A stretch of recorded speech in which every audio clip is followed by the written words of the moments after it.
So yes, my name is Jeff Wayne. I am the British Deputy High Commissioner to the states of Gujarat and Rajasthan. For those of you who don't know, a Deputy High Commissioner is a foreign diplomat who is posted to a Commonwealth country, but not to the nation's capital city. So I'm not based in Delhi. I'm based in Ahmedabad. I have lived there for 3.5 years.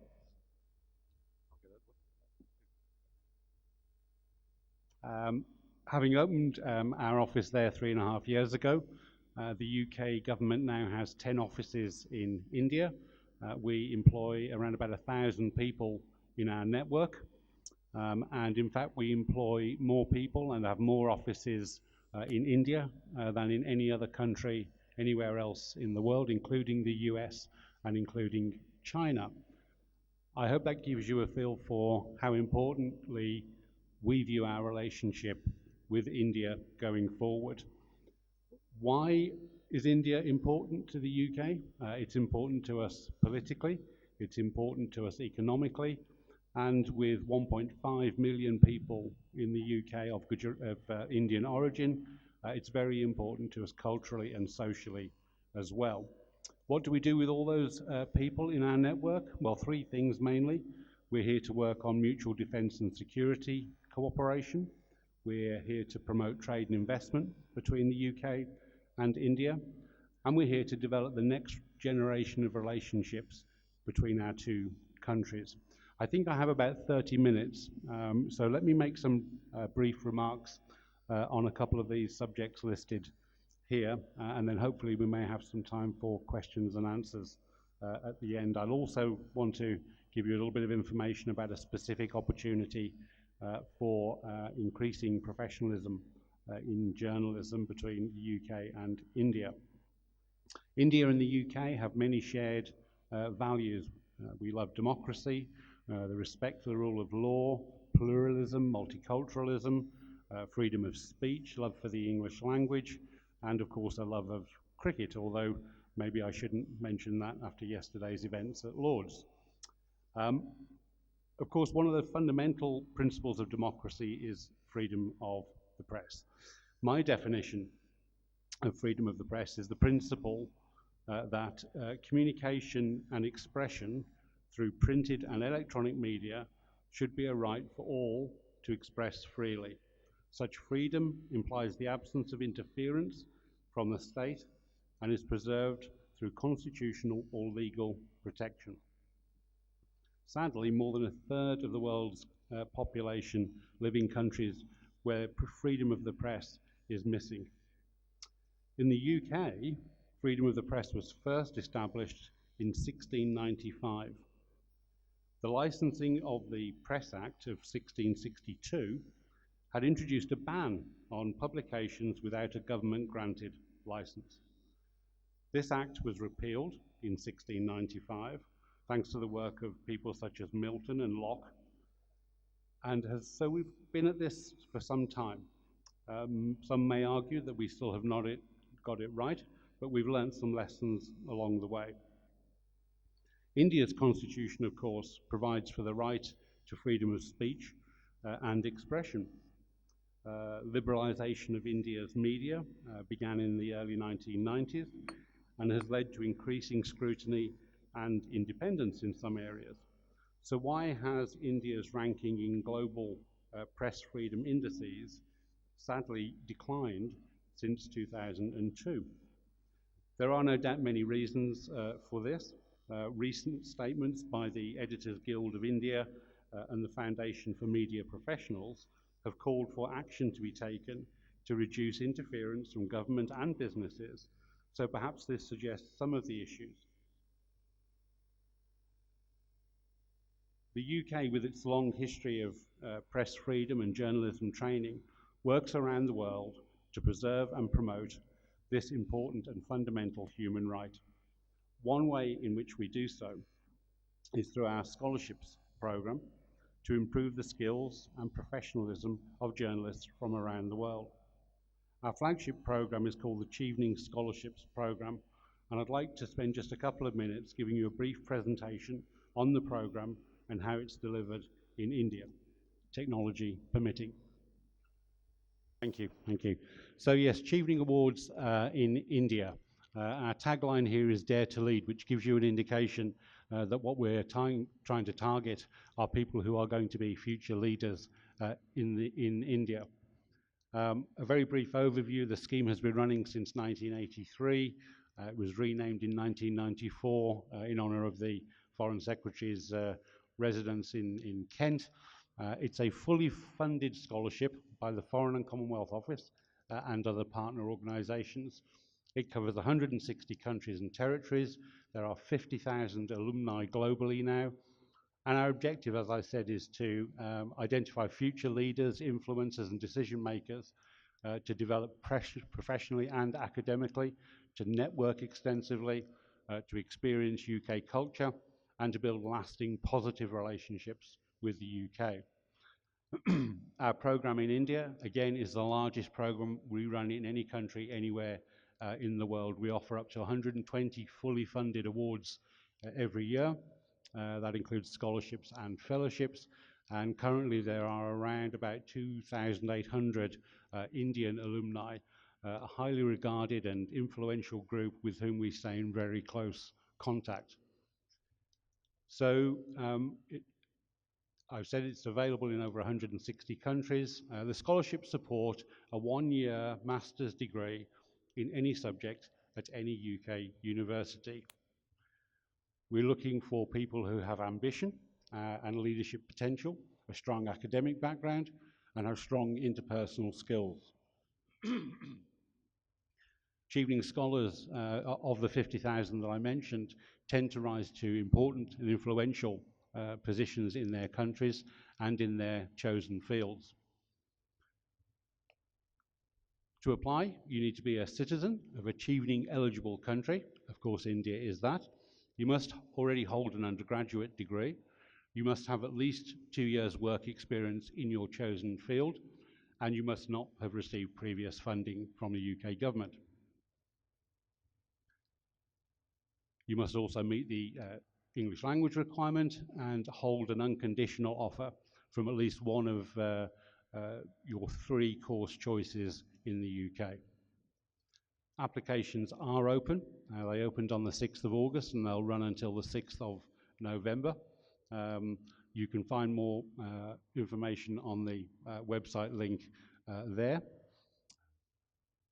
And there are also lots of leaflets, I hope, dotted around the room for you to look at and get more information. Chevening fellowships are different from scholarships, as the name would suggest. These are 8 to 12 weeks placements at designated UK universities. They're awarded to talented professionals, active in their field or subject, looking to expand their skills, knowledge, experience by spending some time in the UK on a tailored professional development program. Again, Chevening Fellowship Fellows are generally mid-career professionals, ambition, leadership, strong interpersonal skills, must be citizens of India, and we'd like them to have about 7 years of work experience in the field relevant to the program of study they want to undertake in the UK. We run several fellowship programs in India. These range from things like leadership and excellence, innovation, science, financial services, but the one that may be most relevant to people here today is the Chevening South Asia Journalism Fellowship.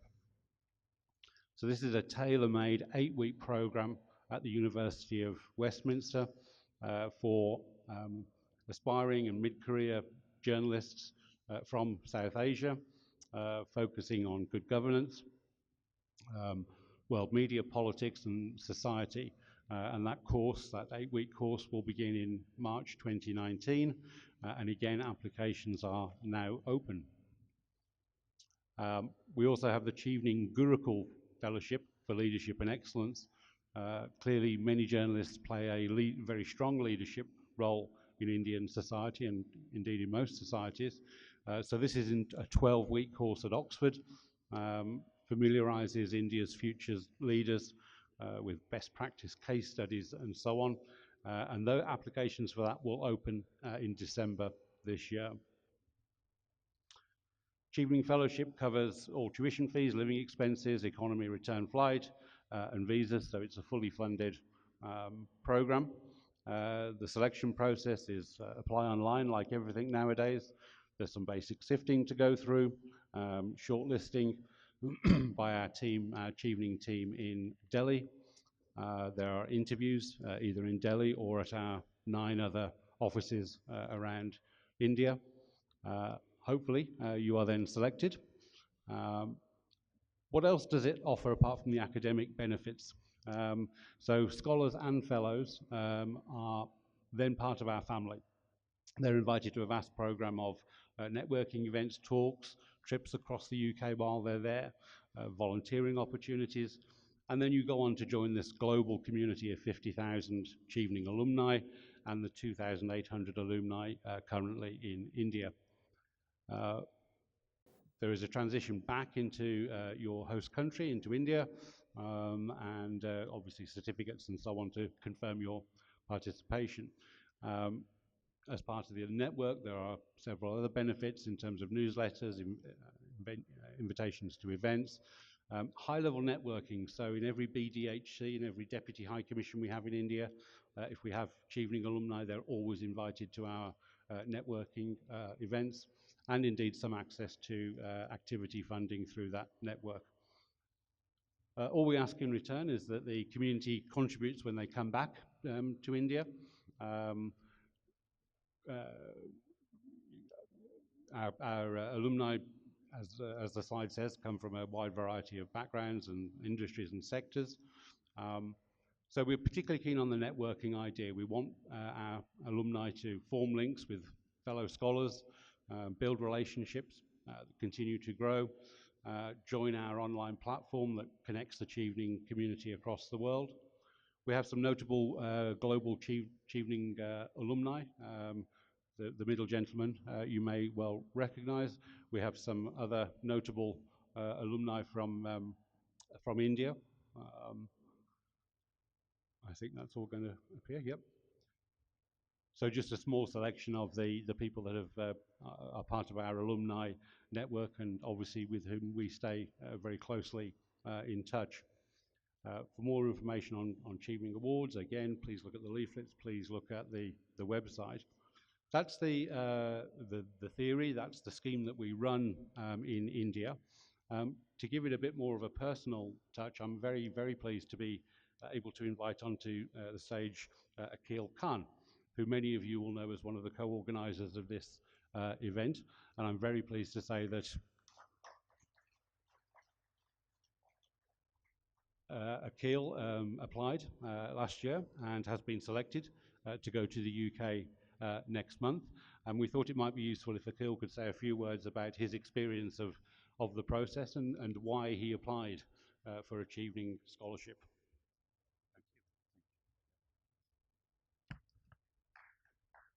Thank you, Jeff. And first of all, I would like to thank the British High Commission for coming here, taking out time and sharing this wonderful scholarship with all the journalists and, of course, the aspiring journalists, the students.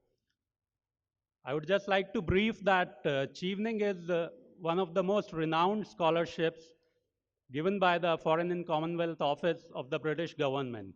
So it is given for a master's course. If you would like to do master's in any field, Chevening, you could apply for Chevening. Now, the best part about this is that you would have people from 160 countries to network with and to be with. When you would study in the UK, in the best of the universities in the United Kingdom, you would have a lot of Cheveners along. If you apply for this and if you are selected for this, there is no better opportunity to network with the global leaders than to have a platform like this Chevening scholarship, which is provided by the British government. So the best part is that the applications are open now. Those of you who have a bit of work experience can definitely apply. And the process, as I was asked by the Deputy High Commissioner to mention something regarding the process. So it's quite smooth. The applications open in August, and they are there for almost 3 months, wherein you need to apply based on the qualities that they look for. So the first quality that Chevening looks for is you should have leadership skills. And the second is networking skills. So even if you have been an average student like I was, but if you have a decent work experience, if you have a diversity in your work experience, you can definitely apply and you can get through this. I was told by one of my former colleagues that this scholarship is available, and when I was told about it, I never thought that I would be able to get it. So the first challenge is that we do not apply, we do not think that we would be able to make it. So take the first step, apply for it, and I'm sure if you have the vision to do something good in life, you can definitely get through, because they look for that spark in you. If you would like to be a future leader, whatever field you are in, basically most of you must be from journalism background here. But I would like to add here, because a few of you are from different backgrounds, I would like to tell that from every background, from every sector, people get this scholarship. Even if you are an engineer or a doctor or maybe an aspiring politician, you could apply for it and get it. So if you have any questions regarding this, you could ask our High Commissioner, Deputy High Commissioner, or if there is anything that you would like to know, we are always here to help you, and I hope that many more would apply for it, and we all would make this world a better place by being in contact with global leaders, by going to study at the best of the universities. Thank you.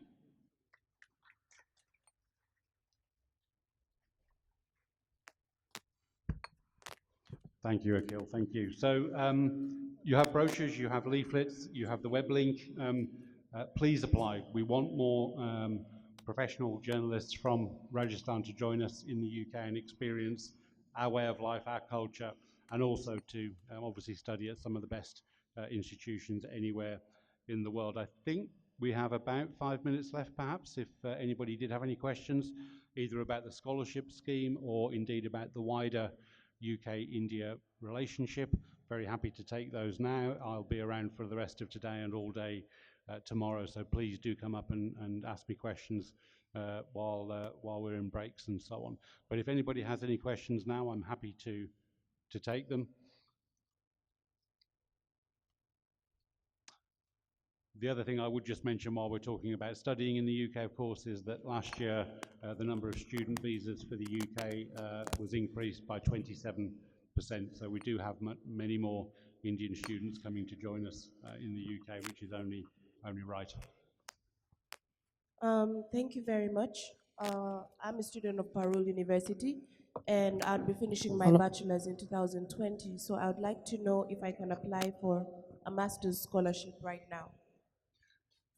No, for the master's scholarship on Chevening, you would need to have had at least 2 years work experience in your chosen field. But of course, there's nothing to stop you from applying to extend your studies and to go to a master's straight after a bachelor's degree. Hello. Sir, is there any age limit for this scholarship? There is no age limit. Okay, sir. Thank you. Or gender limit.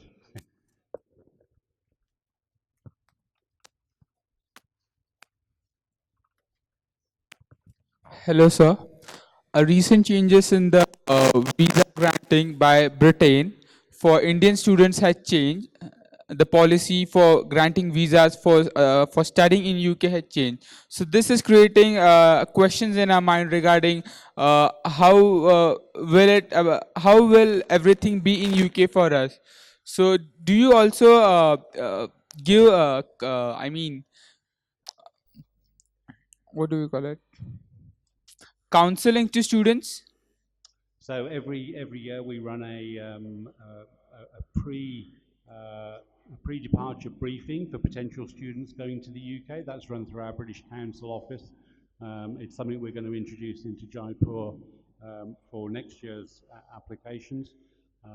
We definitely want Indian students to come and see us. We have great cultural links, obviously, in the UK. We like to think that Indian students feel very much at home when they come to the UK. We have, I think it's now 200 Hindu temples across the UK. We have several hundred mosques. We have great Indian food. Indian food is now the most popular takeaway food in the UK, having overtaken fish and chips. So we will definitely give our Indian students a very warm welcome, and it's great to see that the numbers are now going back up. Thank you. Thank you.